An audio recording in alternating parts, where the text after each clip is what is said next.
my name is Kleines from Kleines Creations. Thank you so much for clicking on my video, and welcome to my crafting table, also known as the messy crafting table.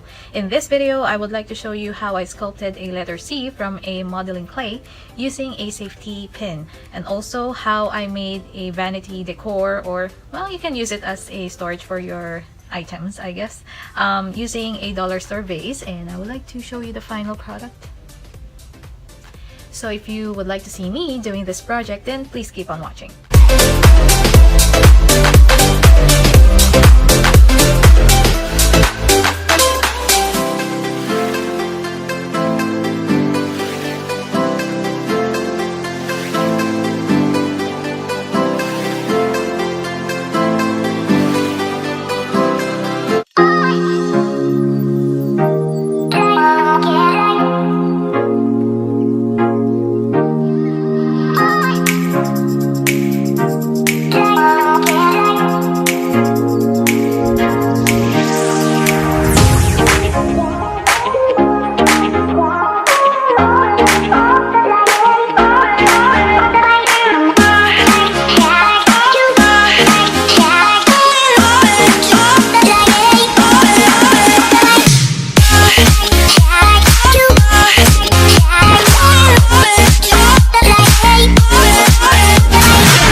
So this is how it looks like after making the glue cure for overnight.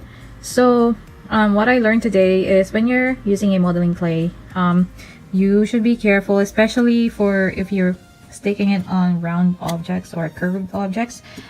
I was trying to push this and as you can see, it broke or has a crack. So I might glue it on in place. We'll see how it goes. Anyway, so this is a letter C modeling paste or modeling clay, I'm sorry, and what I used to curve this out was a safety pin, my handy dandy safety pin. Anyway, so let's continue on with this project.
This could be your wine glass. Anyway, so thank you so much for watching my video. I hope you find inspiration on my artwork. There are some concerns that I have when working on this one. First of all, if you're working on a transparent background, which is a glass, make sure that you're extra clean with your glue, because sometimes it gets all over the place and you'll get lots of well, glue sticking out of the place that you don't want it to be. And second of all, if you're working on a modeling clay, you have to plan on basically where you want to place them and stuff like that, especially if you're working on more smaller shapes like this gold one. Let's see if it can focus. Nope. Anyway, so this gold one right here, this is very thin. So what my issue was, it dried off very quickly. So when I was trying to stick them on to the vase, they were breaking apart. So if I were you, you have to stick them on right away before they dry, so you don't have any problems whatsoever. So yeah, what do you guys think about this project? Leave your comments down below, because I'd like to hear from you. And yeah, if you like these types of projects or crafts or DIYs, please subscribe to my channel, because there's more upcoming. And yeah, like this video, and I will see you on my next video. And by the way, I will leave a blog regarding this project and the project that I did yesterday, because I believe that there is a story behind all of my projects. Well, that's what I think. Anyway, have a great day, everyone. Bye.